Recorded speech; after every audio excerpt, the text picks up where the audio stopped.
우리 옆에 분들과 이렇게 인사하면 좋겠습니다. 해피 땡스기빙. 네. 추수감사 주일을 맞이하여 우리 기쁘게 하나님을 예배할 수 있어서 감사합니다. 우리 오늘 아이들도 함께 예배를 드리는데요. 또 우리 이미 세례식을 통해서 하나님의 은혜가 우리 가운데 이미 다 흘러간 줄 믿지만 짧게라도 말씀을 나누도록 하겠습니다. 제가 대학교 때 읽었던 아주 또 영향을 받았던 책이 있습니다. 스카펫이라는 이 상담 심리가가 쓴 아직도 가야 할 길이라는 책이 있는데요. 제가 추상적이었던 사랑을 이 책을 통해서 사랑이란 이런 것이구나 라는 것을 좀 배울 수 있었습니다. 그리고 그 사랑을 또 이제 체험하면서 경험하면서 아주 큰 은혜를 받았던 적이 있었는데요. 이 책에 보면은 이런 말이 있습니다. 여러분 한번 좀 들어보시기 바랍니다. 사랑이란 행위로 표현되는 만큼만 사랑이다. 이 문구가 저에게 굉장히 아주 인상적이었는데요. 사랑은 의지에 따른 행동이며 의도와 행동이 결합된 결과다. 의지는 또한 선택을 내포한다. 우리는 꼭 사랑해야만 하는 것은 아니다. 우리는 사랑하기를 선택한다. 아무리 우리가 사랑하고 있다고 생각할지라도 만약에 실제로는 사랑하고 있지 않다면 그것은 우리가 사랑하지 않기로 선택한 때문이고 따라서 우리의 선의에도 불구하고 사랑을 하지 않는 것이 된다. 자, 사랑이라는 것은요, 우리가 생각하는 것으로도 사랑이라고 말할 때가 있습니다. 그렇죠? 난 당신을 사랑합니다. 또 이렇게 말로도 우리가 고백을 하기도 합니다. 그런데요, 여기서 이 사람은, 이 저자는 이 사랑이라는 것을 좀 더 우리가 행위로 봐야 한다라고 말하고 있습니다. 그래서 오히려 사랑의 크기라는 것을 말을 많이 하고 생각을 많이 하는 것으로 측정하는 것이 아니고 사랑의 크기는 행위로 표현되는 정도로 만큼만 사랑이라고 말하고 있습니다. 여러분 그렇지 않습니까? 행위로 표현되지 않는 사랑을 받는 사람이 어떻게 알 수 있겠습니까? 그저 생각으로만 사랑한다. 마음으로만 사랑한다. 이렇게 하면요. 그 마음이 순수할지라도 적어도 받는 사람 입장에서는 그 사랑을 알 길이 없습니다. 저는 이 사랑이라는 것과 믿음을 좀 연관시키고 싶습니다. 여러분들 믿음이라는 것이 무엇입니까? 예수님을 믿습니다. 예수님을 믿는다는 것은 예수님을 이제 삶의 주인으로 모시고 함께 사랑하며 살겠다는 고백입니다. 그렇죠? 오늘 이렇게 세례를 받는다는 것은 그래서 일종의 결혼식과도 같습니다. 예수님과 앞으로는 평생 사랑하며 살겠습니다. 그렇기 때문에 믿는다는 것과 예수님을 사랑한다는 것은요, 사실 동의어입니다. 그러면요, 저는 이 표현을 그대로 믿음으로 바꾸고 싶습니다. 믿음이라는 것은 바로 이런 것입니다. 제가 믿음이란 단어로 바꿔서 읽어보도록 하겠습니다. 믿음이란 행위로 표현되는 만큼만 믿음이다. 믿음은 의지에 따른 행동이며 의도와 행동이 결합된 결과다. 의지는 또한 선택을 내포한다. 우리는 꼭 믿어야 하는 것은 아니다. 우리는 믿기로 선택한다. 아무리 우리가 믿음이 있다고 생각할지라도 만약에 실제로는 믿고 있지 않다면 그것은 우리가 믿지 않기로 선택한 때문이고 따라서 우리의 선의에도 불구하고 믿지 않는 것이 된다. 제가 오늘 이 말을 왜 여러분들께 들려드리겠습니까? 오늘 성경의 이야기를 보면요. 믿음은 반드시 행동으로 나타나는 것을 우리가 확인할 수 있습니다. 행동으로 나타나지 않는 것은 그래서 반대로 이야기하면 믿음이 아니다라고도 볼 수 있습니다. 우리는 우리의 이 믿음의 고백을 행동으로서 삶으로서 잘 드러내고 있는지 한번 돌이켜보면 좋겠습니다. 행동으로 나타난 믿음, 오늘 우리가 확인할 수 있는데요. 오늘 한 사람이 예수님께 어떤 행동을 합니다. 그랬는데 예수님이요, 오늘 뭐라고 말씀하시냐면 그 행동을 보고 내 믿음이 너를 구원하였다. 대체 그는 무슨 행동을 했길래 예수님이 그 행동을 보고 믿음을 확인하셨을까요? 예수님이 보신 행동입니다. 그 중에 한 사람이 자기가 낳은 것을 보고 큰 소리로 하나님께 영광을 돌리며 돌아와 예수의 발 아래 엎드려 감사하니. 자, 어떤 행동입니까? 감사의 행동입니다. 엎드리고 찬양하고 있습니다. 그렇죠? 자신의 믿음이 이렇게 표현되고 있습니다. 예수님, 당신 때문에 제가 나았습니다. 당신은 참으로 나의 삶의 주인입니다. 주님을 따르겠습니다. 그러니까 돌아왔습니다. 주님을 따르겠다고 주님께 돌아왔고, 그리고 주님께 감사했습니다. 믿음은 이렇게 표현됩니다. 이런 열매를 낳습니다. 어떤 열매요? 감사라는 열매입니다. 감사는 믿음의 열매입니다. 예수님께서 오늘 찾는 사람들이 있습니다. 사실 이 한 사람만 고침받은 게 아닙니다.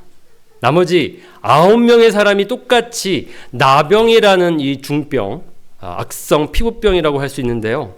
지금은 이제 고쳐지는 병이지만 그 당시에는 불치병이었습니다. 그리고 이 나병이라는 것은 당시에 사회에서 격리될 만큼 부정한 것으로 율법에서는 정의하고 있었기 때문에, 규정하고 있었기 때문에 사람들 곁에 나올 수 없었습니다. 그 10명의 나병 환자가 예수님 오신다고 하니 찾아가서 예수님께 은혜를 구하고 고쳐달라고 간구합니다. 그런데 예수님은 특별히 무언가를 하지 않으십니다. 그저 제사장에 가서 내 몸을 보이라. 나병 그대로 안고 있는데 왜 제사장에 가서 보이라고 하는지 의문이었지만 그들은 그렇게 순종하고 갑니다. 그리고 깨끗함을 얻습니다. 가는 길에 됐는지 언제 그 일이 일어난지는 모르겠지만 원래 나병 환자가 고침을 받으면, 기적적으로 고침을 받으면 그렇게 제사장에게 이제 신고를 하게 됩니다. 이제 그 사회 속으로 들어올 수 있다라는 어떤 허락을 받을 수 있기 때문입니다. 그런데 여기 몇 명이 깨끗함을 받았습니까? 고침을 받았습니까? 10명이 받았습니다. 그런데요, 그 중에 몇 명이 돌아왔습니까? 1명이 돌아왔습니다. 그러니까 예수님이 지금 찾고 계십니다. 그 9은 어디 있느냐? 예수님께 은혜를 입고 예수님께 고침을 받고 이제 죽음이라는 삶에서 생명의 삶으로 옮겨졌는데 그들은 어디 있느냐? 그들은 정말 믿고 돌아갔습니까? 예수님께서는 그 나무가 어떤 나무인지를, 우리는 그 뿌리가 어떤 뿌리인지를 알 수 없기 때문에 오직 열매로만 그 나무를 알 수 있다고 했습니다. 그러니까요, 진짜 믿음은 그 믿음의 뿌리에서 열매를 맺게 됩니다. 감사라는 열매입니다. 이렇게 감사하게 됩니다. 감사합니다. 그리고 주님과 함께 주님을 따르는 삶으로 나아갑니다. 그런데요, 여기 9명은 그렇지 않습니다. 감사가 사라졌습니다. 그 9은 어디 있느냐? 여러분들 마음속에 감사가 있다면 그것은 분명히 믿음의 열매일 것입니다. 하나님이 주신 그 은혜에 감사하는 마음. 그것을 오늘 우리가 추수감사주의를 맞이하고 있는 것 아닙니까? 하나님이 주신 은혜 때문에 우리는 그렇게 이 시간을 보냅니다. 추수감사절이라는 것이 원래 기원이 그렇습니다. 이 미국 땅의 영국의 청교도들이 이제 종교의 자유를 위해서 건너오게 되었고, 아무것도 없는 땅에서 이제 어떻게 살아야 할지 막막했지만 그들이 이제 처음으로 이제 씨를 뿌리고 열매를 이제 추수하게 되면서 그 추수할 때에 하나님께 감사하면서 보냈던 것을 우리가 이제 나라가, 이 미국이, 링컨이 지정한 것이죠. 우리 추수감사절로 보냅시다. 우리 하나님께 감사합시다. 이 땅이 하나님의 은혜 속에서 시작되었다는 것을 감사합시다. 하나님께 감사합시다. 그런데 이상합니다. 우리가 보내는 추수감사절이 좀 이상해졌습니다. 왜 그렇죠? 감사의 대상이 사라졌습니다. 진짜 감사할 분은 우리 하나님이신데 어떻게 보내고 있습니까? 많은 사람들이요, 하나님께 감사하는 추수감사절이 아니고 가족에게 감사하고, 나를 도와줬던 사람들에게 감사하고, 친구에게 감사하고. 사람들에게 감사하는 거 중요합니다. 필요합니다. 하지만 추수감사절은 그런 날이 아닙니다. 이상합니다. 세상이 항상 그렇습니다. 크리스마스도 그렇고. 항상 좋은 것들은 자기들이 취하고, 그리고 근원을 잘라버립니다. 하나님을 잘라버리고요. 예수님을 잘라버립니다. 헐리데이. 그저 헐리데이로 보내게 되는 것이죠. 오직 믿는 자만이 감사라는 열매를 맺을 수 있고, 그 감사를 하나님께 드릴 수 있습니다. 여러분 안에 그 감사가 있으십니까? 그 감사라는 열매가 있으십니까? 그렇다면 여러분은 분명히 하나님이 주신 믿음을 갖고 계시다라는 증거가 그것은 될 것입니다. 10명 중에 1명만 감사했습니다. 대체 그 9명은 왜 감사하지 않았을까요? 사람들은 그렇게 왜 하나님께 감사하지 않을까요?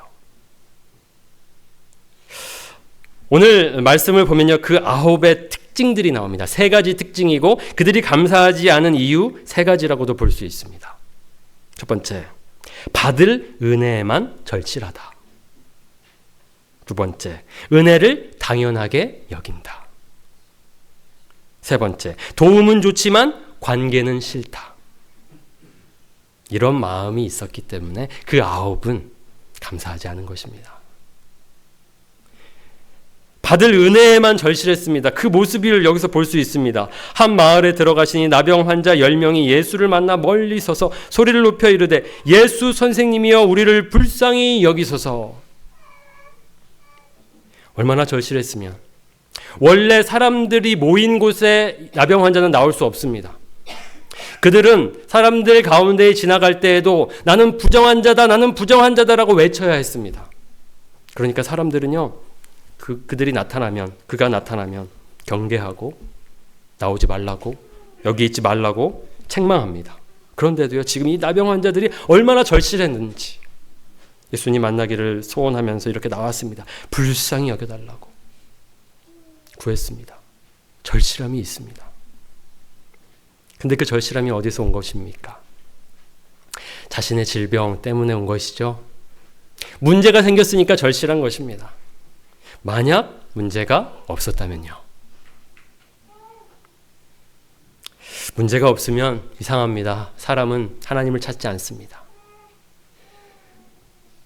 하나님을 찾는 이 없다 했습니다. 하나님을 우리는 우리의 본성적으로 찾지 않습니다. 하나님이라는 존재가 어렴풋하게 우리에게 느껴지더라도요, 하나님을 알되 감사하지 않고 하나님을 영화롭게 하지 않습니다. 그것이 인간입니다. 그것을 성경이 인간의 죄라고 말합니다. 이들은요, 도움이 필요했기 때문에 도움 받으려고 절실하게 그렇게 예수님을 찾았습니다. 우리의 감사가 하나님께서 주신 그 은혜에 대한 마땅한 반응이어야 합니다. 때로는 감사하고 때로는 불평하고 일관성이 없는 이유가 무엇입니까? 도움을 청하고 도움을 받으면 감사합니다. 그런데 도와주지 않는 것처럼 보입니다. 하나님 침묵하시는 것처럼 보입니다. 그러면 감사가 생기지 않습니다. 그저 받을 은혜에만 절실할 뿐이지, 만약에 내 삶에 문제가 없다면 우리는 하나님을 찾지 않는 경향이 있습니다. 이런 모습들을 우리가 돌아봐야 합니다. 하나님께서 주신 것들로도 우리가 감사해야 하지만 어려운 상황 속에서도 그 것들 때문에 하나님께 감사하는 것 플러스 하나님으로 인해서 감사해야 마땅합니다. 하나님이 우리의 모든 것 되십니다. 마땅히 우리의 감사와 찬양을 받으실 분이십니다. 저 여러분 모두가 이렇게 받을 은혜에만 절실하기보다는 언제나 우리 하나님의 은혜 없이는 살 수 없음을 고백하면서 하나님 의지하고 살아가면 좋겠습니다. 두 번째, 이들이 감사하지 않은 이유는 어쩌면 그들이 그 은혜를 당연하게 여겼기 때문입니다. 당연하게 여긴 사람은요, 감사하지 않습니다. 그렇죠? 그리고 그것이 하나님 때문이 아니고 내가 노력했거나 내가 무슨 일을 해서 다른 것 때문에 생긴 일이라고 생각하면요, 또는 우연이라고 생각하면요, 절대로 하나님께 감사하지 않습니다. 우리 세상 사람들이 많은 경우 이런 말을 합니다. 운이 좋았다고, 행운이었다고. 대체 그 운은 어디서 온 것입니까? 누가 준 것입니까? 하나님이 주신 것 아닙니까? 왜 그것을 운이라고 말합니까? 모든 것이 하나님께서 주신 선물입니다. 아무것도 하나님의 창조하심에서 벗어난 것은 없습니다. 하나님의 손에서 나온 것들입니다. 우리에게 좋은 것들이 있다면 다 선물입니다. 우리는 받을 자격이 있습니까? 아니요. 하나님이 정하신 것입니다. 그저 주신 것이고, 특별히 우리에게 예수님을 보내주신 것은요, 정말 과분하고 우리가 받을 수 없는 은혜입니다. 우리가 이것을 잊습니다. 우리가 죄인 되었을 때 예수님이 오셨다는 것을. 우리가 구원받기 전에 죄인이었다는 것을 자주 잊습니다. 그리고 사람들이 죄인이라는 것을 인정하지 않으니까 예수님이 오신 것도 별로 의미가 없고 그분께 감사할 이유도 없는 것입니다. 만약에 그분이 나에게 좋은 일을 하셨다면 당연하게 하셨다고 생각하는 것이죠. 그러니까 감사하지 않습니다. 오늘 이 아홉은 그저 어쩌면 예수님 때문에 나은 것인지 다른 일 때문에 나은 것인지 의심하기 시작하다가 결국에는 예수님과 상관없을 수도 있겠다. 그냥 생긴 일이겠다. 이 치유가 그렇게 생각하고 돌아갈 수도 있습니다. 그러니까 하나님께, 예수님께 돌아와서 감사할 이유가 없는 것이죠. 이상합니다. 받을 때는 그렇게 간절했는데 받고 나니까 그게 당연해집니다. 우리도 비슷합니다. 받은 것들, 그것은 받을 자격 없는 자들에게 주어진 선물입니다. 그렇기 때문에 우리가 은혜라고 말합니다. 은혜라는 것은요, 자격이 있기 때문에, 받을 무언가를 했기 때문에, 어떤 그 조건 때문에 주어진 것이 아니라는 뜻입니다. 자비로 주어진 것입니다. 자격 없는데.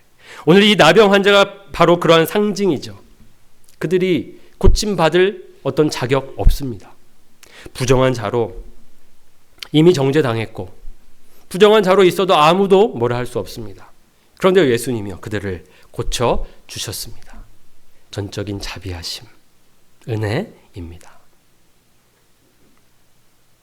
우리가 죄인이었다는 것을, 우리가 여전히 우리 안에는 그 죄의 본성이 가득하다는 것을 모르면요, 오늘 하나님이 우리에게 주시는 그 은혜가 당연하다라고 생각할 수 있습니다. 당연하지 않습니다.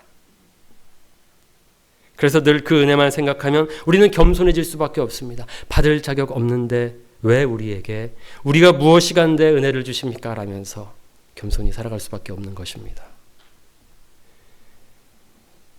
그 10명 중에 한 명은 이 은혜를 당연하게 여기지 않았습니다. 감사함으로. 오직 예수님께서 그 일을 하셨다는 것을 믿고 그분에게 마땅히 영광을 돌려드렸습니다. 그리고 그의 삶을 그분께 드리고 그분을 따르기로 결심했습니다. 믿는다면 마땅히 그래야 하는 것입니다. 세 번째, 감사하지 않는 이유는 비슷합니다. 도움은 좋지만 관계는 싫다는 뜻입니다. 도움을 받을 때는 절실합니다. 그리고 받을 수 있다면 받고 싶습니다. 그런데요, 어떤 관계거나 거기에 어떤 의무가 따르거나 책임이 따른다면 싫습니다. 좋은 것만 얻으려는 심성이죠. 오늘 이 아홉은 그랬던 것 같습니다. 도움은 좋지만 관계는 싫었습니다. 고침은 받고 싶었지만 예수님의 제자가 되고 싶지는 않았습니다. 예수님을 주인으로 모시고 싶지는 않았습니다. 그러니까 도움 받았으니 됐다 하고 자기 갈 길을 가는 것이죠. 예수님은 누가복음 15장에서 아주 유명한 비유를 하십니다. 바로 탕자의 비유입니다. 탕자가 바로 그랬습니다. 아버지와의 관계를 거부했습니다. 그러면서 아버지께 받을 것들은 받고 싶었습니다. 도움은 받고 관계는 거부하는 모습입니다. 하나님이 내게 주신 것들 감사합니다. 끝. 그리고 이제 내 삶을 사는 것입니다. 또 도움이 필요하면 하나님을 찾습니다. 감사합니다. 끝. 관계는 싫습니다. 어쩌면 우리도 그런 모습으로 살아가고 있는지도 모르겠습니다. 어떤 사람에게 두 아들이 있는데 그 둘째가 아버지에게 말하되 아버지여 재산 중에서 내게 돌아올 분깃을 내게 주소서 하는지라. 왜 그 유산을 지금 요구하고 있습니까? 지금은 아버지가 아직 살아 계십니다. 유산을 요구해서는 안 됩니다. 그건 마치 아버지 빨리 세상을 떠나시기 바랍니다 라고 하는 것과 비슷한 요구입니다. 그런데요, 그 유산을 요구하고 그는 받고 떠납니다. 그러니까 좋은 것은 다 받고 내가 살고 싶은 삶을 살았던 것이죠. 우리가 그럴 수 있습니다. 하나님께서 허락하셔서 이 세상을 창조하시고 우리를 창조하시고 이렇게 좋은 것들로 우리 삶에 채워주셨는데 그분을 잊은 채, 그분을 우리의 마음에 두기를 싫어하면서 그분과 관계를 맺으려 하지 않는다면 마땅히 우리는 감사하지 않을 것입니다. 감사할 이유가 없습니다. 하나님께서 주시는 모든 것들, 그 선물을 주신 하나님을 기억합시다.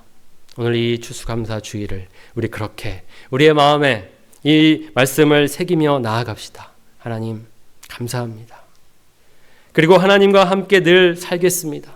하나님 의지하고 하나님의 말씀 따라 순종하며 살겠습니다. 하나님과 깊은 교제를 나누겠습니다.